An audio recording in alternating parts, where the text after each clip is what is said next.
What do you do to show clients the value you're receiving? This is something a lot of investors will ask. What value are your clients getting?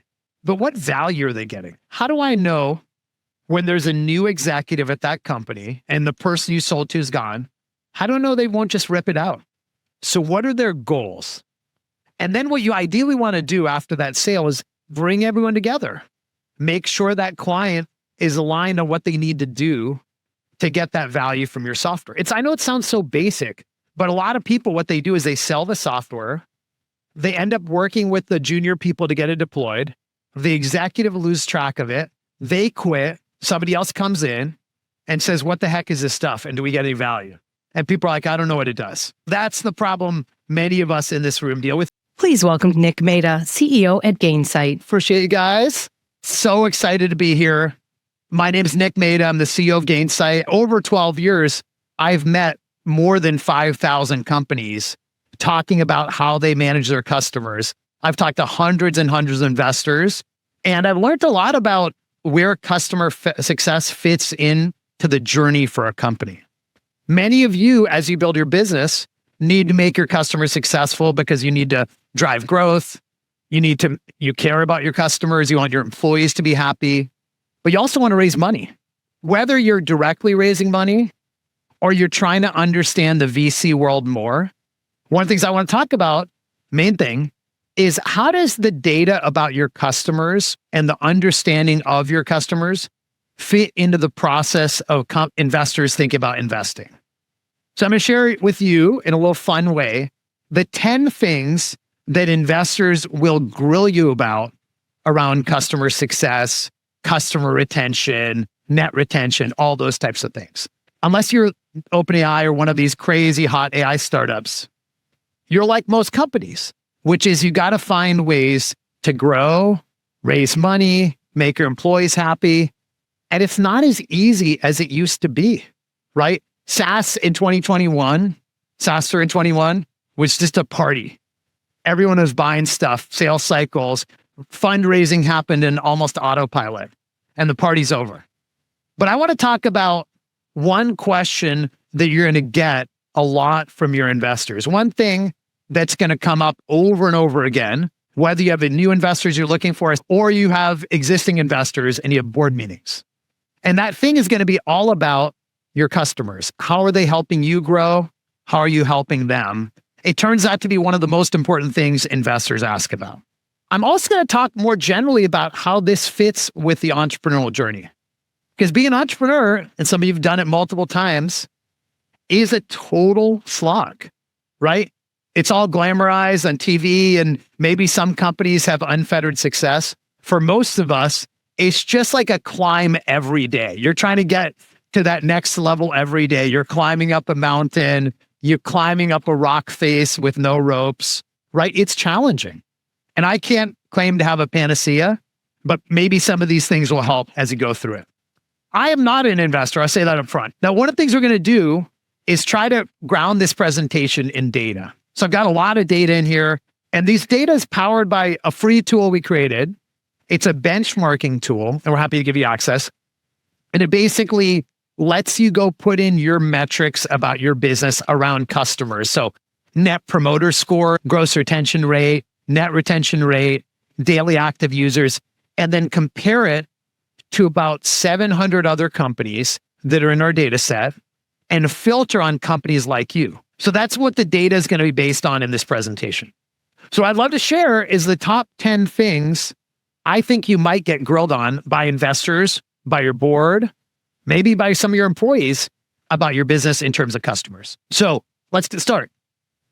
All about net retention, which I'll describe, gross retention, early warning indicators, a lot of the best practices in customer success, but applied to what your investors might ask about. So let's click in. Net retention rate. And I'll say up front, it's a scam. So I'll say it's a bit of a vanity metric, but the basic concept is looking at your existing customers, how much they're spending with you, let's say 1 year ago, how much they're spending with you now, not counting new customers, right? That's the basic idea of net retention rate. Now, this is a chart from our benchmarking deck, and it basically lets you look at, in this case, your annual recurring revenue for a company, and what's the average net retention rate for a company. And you can see here that generally speaking, as your company grows, your net retention rate will go up. One thing I'll show you is net retention rates in general, year over year, have gone down because it's a harder environment to sell and to renew and so on. Now, speaking of that, we just did a recent survey, separate surveys, not the benchmark data. And we asked people your net retention rate this year versus last year. So this essentially, the chart looks at the x-axis is the net retention rate. The y-axis is number of percentage of people that are in each of those buckets. And net retention rate was down 3 points year over year. But this includes a lot of big companies. I've seen a lot of startups or growth stage companies where their net retention rate is down 10, 15, or 20 points year over year. Now, why is that? Net retention rate is a mix. I said it's a bit of a scam because it's mixing a lot of things together. It's a vanity metric. Now, the reason I show you this chart is as you operate your business, my 2 cents, is it's important to break down these levers because each of these levers has a different solution.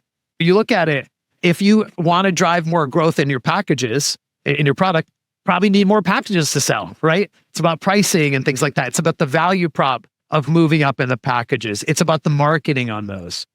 If you want to upsell, you have to do a better job proliferating your product throughout the organization. If you want to cross-sell, you have to have more stuff to sell. Churn might be for anything from a lack of deployment to change in sponsor. Downsell might be because they have economic pressure at the customer, they want a discount. So the basic idea is each of these has a different strategy. So net retention is something people will probably ask you about, but every savvy investor knows how to see through this. And they will go to the second one, which is cohort level gross retention. So cohort level gross retention is the idea that you need to look at your retention of your existing clients, but not including any of that expansion, right? So gross retention is about looking at what people are doing with your business, not counting any additional things they add in. So 100% is the max. So it can only be less than that. It doesn't include upsell, doesn't include cross-sell, doesn't include upgrades. It just includes the bad things that could happen. Now, if you look at it in the same benchmark data, we have your gross retention. And this is a little bit more spotty, but in general, you find roughly in SaaS that SMB-oriented businesses that sell to SMB have gross retention somewhere between mid-70s and mid-80s. Enterprise-oriented businesses that are maybe departmental apps are anywhere from 85 to low 90s. For systems of record, CRM, ERP, accounting, HR, might have 95+%. ServiceNow has almost 100%, for example. So this is overall gross retention. Now, what's interesting is you can compare it year over year. Again, we have this great data set to do that. And we looked at this year versus last year. On average, gross retention is down 1 point. But again, this includes a lot of big companies with more sticky products. For smaller companies, gross retention is down anywhere from 5 to 10 points year over year. That's everything from people churning because they're consolidating vendors or thought your product was nice to have, to people putting price pressure and saying, yes, I'll renew, but I want a 20% discount, to saying, I don't need that extra package. All of that is the churn people are seeing. So if you have seen your churn go up year over year, you're not alone. Definitely not alone. It still sucks, but you're not alone.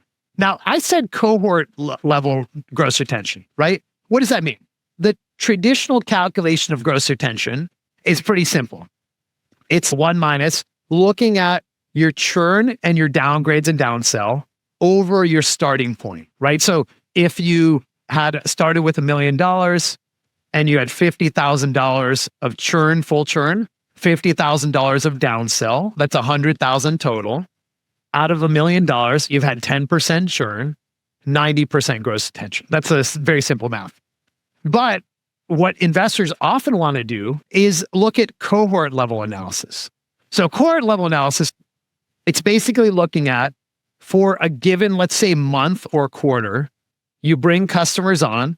Let's say you bring 100 customers on in a month or quarter. Okay. In that month or quarter, over the next year, 2 years, 3 years, how many of those customers are still with you? You brought in 100 customers. A year later, they're 90 with you. The next year, they're 80. And that's looking at just the sample size of those customers. Now, why does that matter? People want to see if your cohorts, meaning like your new sets of customers, are getting better or worse. So that's the second thing people look at is gross retention. So we get to question 3. What are the early warning indicators in your business? If you were talking to an investor, what can you show them to convince them these customers will renew? To show them that you have a handle on the ones they're going to churn. What do you do to figure that out? Now, one way to think about this is something called Net Promoter Score. It's a way to assess how rabid and excited a customer base is. And the basic idea is you ask people on a scale of 0 to 10, how likely you are to recommend company X, Gainsight or whatever, to a friend or colleague. You look at the 10s and 9s minus this 0 through 6. You divide them by the total. That's the metric. Maximum Net Promoter Score you could have is 100% and minimum is negative 100%. This is a good metric. It's good to track it. Also, you often don't get good response rates. You also get random people filling it out. So most people don't find this super valuable. The second thing people will do is come up with some way to track early signs of retention or churn. So this is like our own methodology we use. It's called DEAR. It stands for deployment, engagement, adoption, and ROI. So we have our own, like for our business, a formula, and that correlates heavily to retention. This is a screenshot from Gainsight, but you can do this in Excel or whatever. Basically, a set of metrics that you have some belief correlate with retention. If you're a small company, you can't run like statistically significant analysis and say this provably drives retention. But at a minimum, you can say this is our hypothesis. You can come to the investor and say, yeah, we have these 4 core things we track. We'll see how they go over time, but we believe these are predictive of retention. So really having a point of view. It could be, by the way, have we met with a customer the last 90 days? That's engagement in our terminology. It could be, are they using all the licenses they have? That's deployment in our terminology. It could be, are they adopting all the features that we've shipped or maybe some key features? And then ROI, it could be the value that they've gotten. But you need to have something to stand on, particularly if you don't have a lot of renewals because you're a new company. Now, the other thing that people will do is look at the sentiment of the customer. And what I mean by that is you get all kinds of emails and video meetings. And now with AI and stuff like that, you can analyze it and show to an investor what's the sentiment of these customers, right? Running your communications through some LLM to give the investor a summary of what customers are saying and how they feel about you. That's a no-brainer. I would totally do that. Number 4, what makes your customers sticky? Now, what do I mean by sticky? I think most of you probably heard this term, put up a fun image of my CEO role model, Michael Scott. And sticky is the idea that there's some products that you just can't get rid of, even if you don't like them. And I know that sounds heretical. I think most of us would love to have beloved products. We also want to have products that people don't quit on. And I'll tell you a secret, and that's not a secret anymore. There's a lot of beloved products that people churn left, right, and center nowadays, including many of the ones you love, maybe some of your products as well. So the question is, what do you do to make your business sticky and show the investor that it is actually sticky? One thing people look at is basic usage stats. Some people probably know what a DAU/MAU ratio is, daily active users. So the number of people using your product every day divided by monthly active users. The basic idea is if you have people that are using it every day and almost everyone that uses it in a month uses it every day, you have a very sticky product. If you have a product that people use once a week, once a month, once a quarter, it's dangerous. It's much easier to rip out. So showing an investor some kind of metric that shows stickiness, that's an example. Another example, we talked about cohorts, showing cohorts for user retention. I'm sure many of you have used analytics products before. Pretty simple concept. You look at a customer that comes in month 1 and the number of users, and then you look at the number of users month after month. And that will always drop, but is it dropping off a cliff, which is really scary, meaning every new customer starts using you and then stops. And the only reason you have users is you keep adding new customers? Or are you keeping customers and keeping them active month after month? And then what you can do is then define what you're doing to drive that sticky adoption. So in this case, like one of the features in our product that's very sticky is it's called Journey Orchestrator. It's like an automated digital customer success thing. We identified that people that use Journey Orchestrator have a 10-point higher net retention than people that don't. So we create all these campaigns in our customer success team to get people to use it more. So what are those things that people use that get them totally hooked, that make them want to stay, right? You think about just any consumer app you use, TikTok or something like that. There's something you do on TikTok that causes you, maybe it's watching 5 minutes of videos, that you want to keep using it every single day and you can't stop like most of us here, right? And what's that thing that makes a customer addicted to your product? That's stickiness. Now, investors will dig even further, right? They're going to say, what are your processes? What are you doing to make this all better? Like, what are the core principles, what you're doing as a company to make things better for your customers, to drive adoption, retention, and so on? One of our people in Gainsight put this chart together a while back, which is a pretty interesting, very basic chart. It just shows the customer lifecycle. You sell a customer, you get them to use the product, adopt. You get them to ideally expand, renew, advocate, etc. But along the way, what you're doing is moving them through a journey. You're onboarding them. You're getting them to turn on some basic features. You're getting them to use advanced features. You're deploying it to more users, right? You're just expanding that rollout. If you can show an investor a slide that's just like how you're approaching your customers, I think it goes a long way. You don't need to automate it. You don't need a ton of processes, just like a simple concept of what you're trying to do.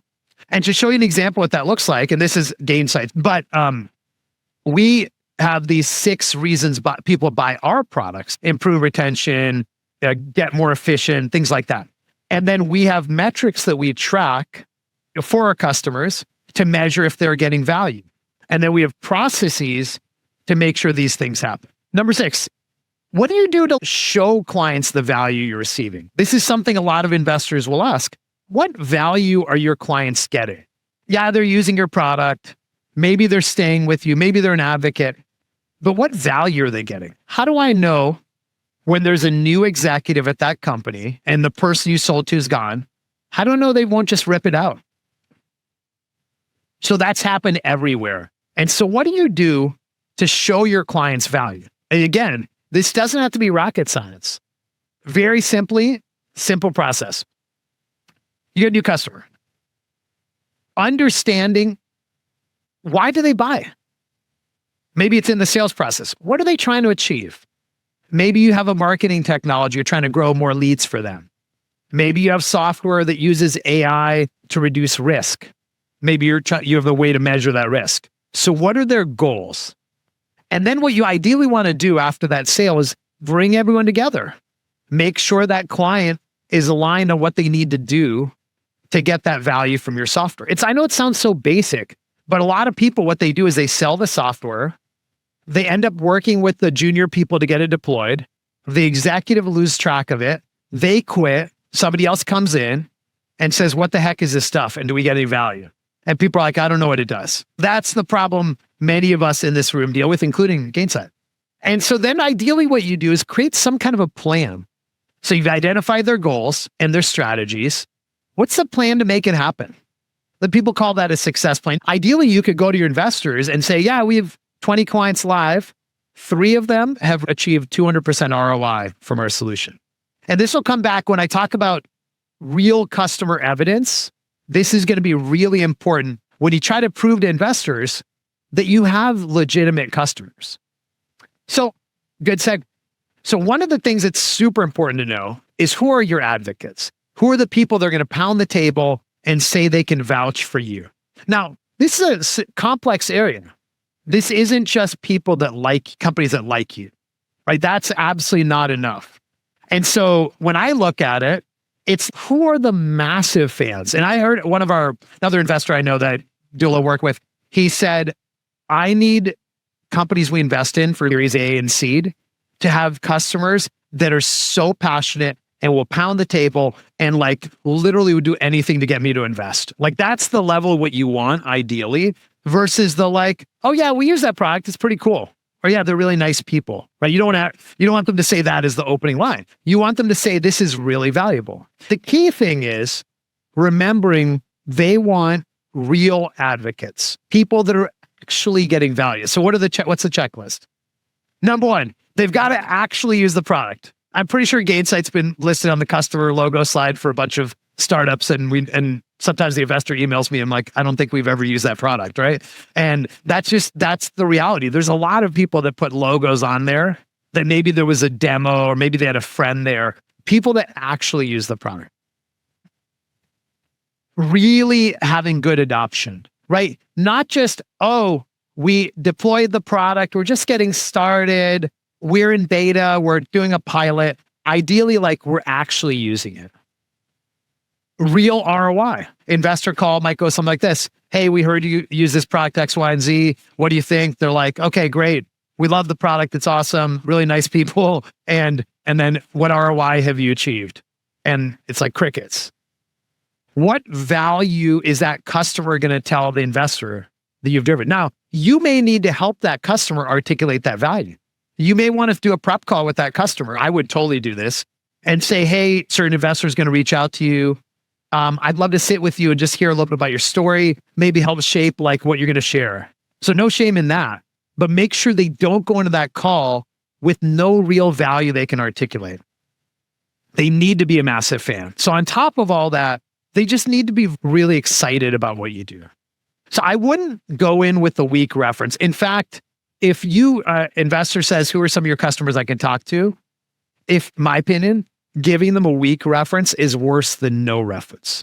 It literally dilutes your whole pitch process and value. And then finally, I think the final thing to have a great relationship, having a, like what I call a texting relationship with a client, where you have such a strong relationship, they're going to give you the feedback after the VC call right away.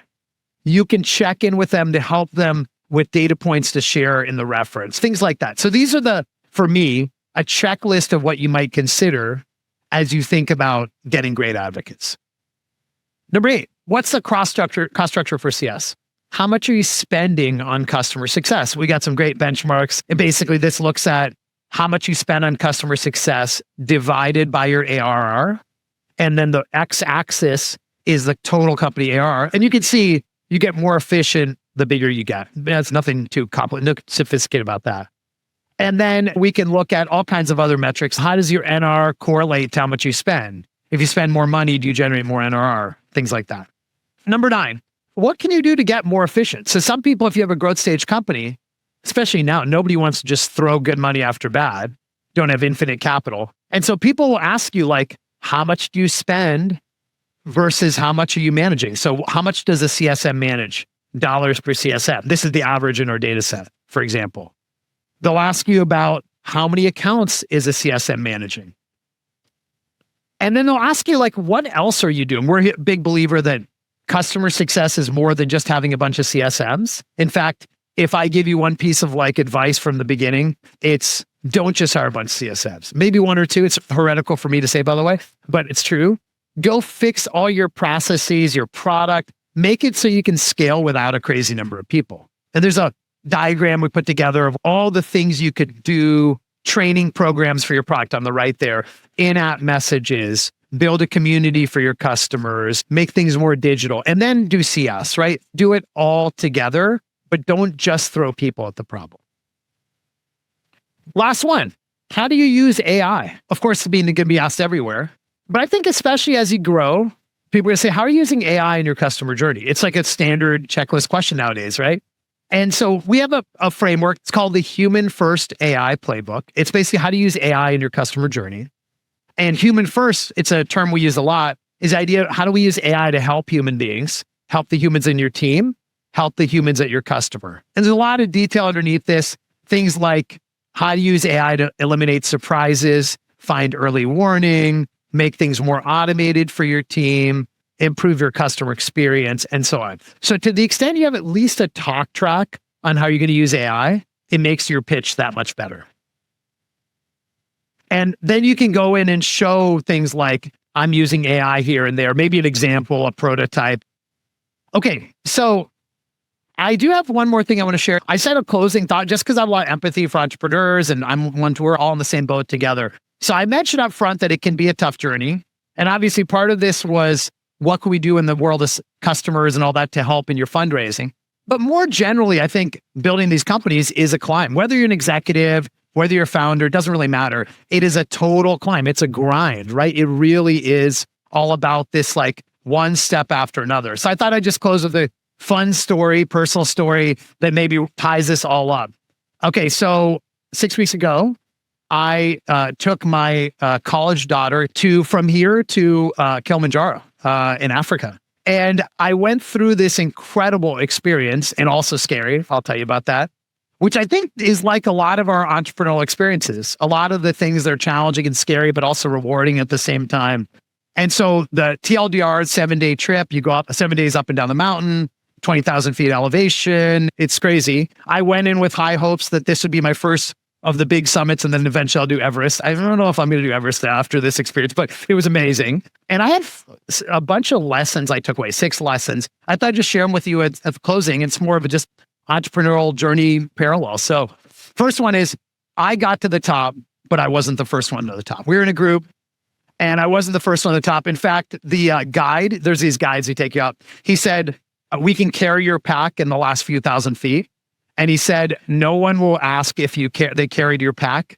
They'll just ask if you got to the top, right? And I think that's a really good lesson in life. Sometimes you need advice. Sometimes you're not always great at something. Like as an entrepreneur, founder, CEO, executive, you're never good at everything. Honestly, I have some people on my team here. They could tell you I suck at a lot of things. I'm good at like 2 or 3 things, but I'm not good at a lot of things. And it's okay to be mediocre. I was not the first to the top of the mountain. I thought I was going to be. I wasn't. I truly, I barely got through this, right? Second one is, in this particular hike, it's 7 days, no shower. Every day you wake up early, you sleep in 10-degree weather, you hike all day. It's not like impossible, but it's not easy. And I feel like this is a lot like what running a company or being in a startup is nowadays. It used to not be like this in 2021. Now it's just a grind. I feel like if you feel like yours is a grind, you're truly like 99% of companies, we're all in the exact same boat. So I personally love the grind. I've been doing this thing for 12 years, right? Literally, it's like a long time. Some of you weren't even working when Gainsight was launched, but I love it. I love the grind. I love just like one step after the other. In Kilimanjaro, they use the phrase in Swahili, pole, which means just like slowly, one step at a time. Third one I took away. So I'm somebody who like speaks at events and whatever. And the last thing I thought I'd ever want was to be alone. In fact, I was a very lonely kid, so I never really wanted that to ever happen again. Always obsessed with whether people like me, things like that. But in this mountain, I met all these people that hike totally on their own. Literally, somebody hiked the Appalachian Trail, which is thousands of miles, literally on their own with nobody else. And I got this experience. I was like, wow. I was with my daughter, but not the whole time. And I was like, this is awesome, being on your own. And I think sometimes that's what being a founder or executive or employee of a startup is like. Number 4. So this is the crazy part of the story. I got something called hypoxia at the top of the mountain, which is not good. We talked about NPS before. I'd give Kilimanjaro a 10 on NPS and hypoxia 0. Hypoxia means your body's running out of oxygen and you're basically going to die.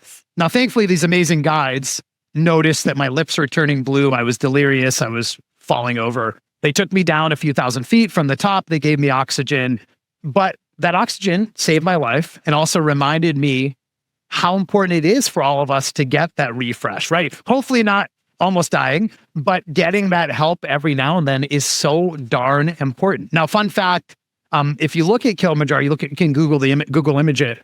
At the top, there's all this snow. And I was talking to my daughter a few days after you came down. And I said, so crazy, huh? Kilimanjaro was supposed to have snow at the top and there was no snow at the top. And she said, Dad, we hiked the last 2 hours through snow. What are you talking about? I was like, okay, this is what happens when you have no oxygen in your brain. I think it's all back in my brain, although I don't know. Who knows? You'll never know. Number 5, my daughter went with her best friend, me and my daughter's best friend's dad. So the 4 of us. And this is my daughter and best friend on the flight back. And my daughter told me at some point on the trip, she's like, Dad, I'm so sorry. I'm not spending the entire trip with you. She's hanging out with a friend too. I was like, that makes me so happy. Some people might have kids here. It makes me so happy that you're having a great time. And I think this happens in startups. You'll have people move on from your company. And it makes you hopefully so happy that they're going and doing their next thing, founding their next startup. And then finally, I did have a lot of bruises because of all the issues I had. This is one of my hands coming down. There are probably still scars on it. I think some of those scars are actually underrated. Now, final learning, number 7, it's not that the bonus is my mom, who is hilarious, classic immigrant mom, texts my daughter when we came down the mountain. My daughter says, oh, yeah, my dad had a bunch of problems at the top. And my mom texts my daughter the following. Oh, your dad had a hard time on the top of Kilimanjaro? My 70-year-old friend had no problem with Kilimanjaro. What's wrong with your dad? In the words of my mom, being mediocre, at least, is okay. Keep grinding.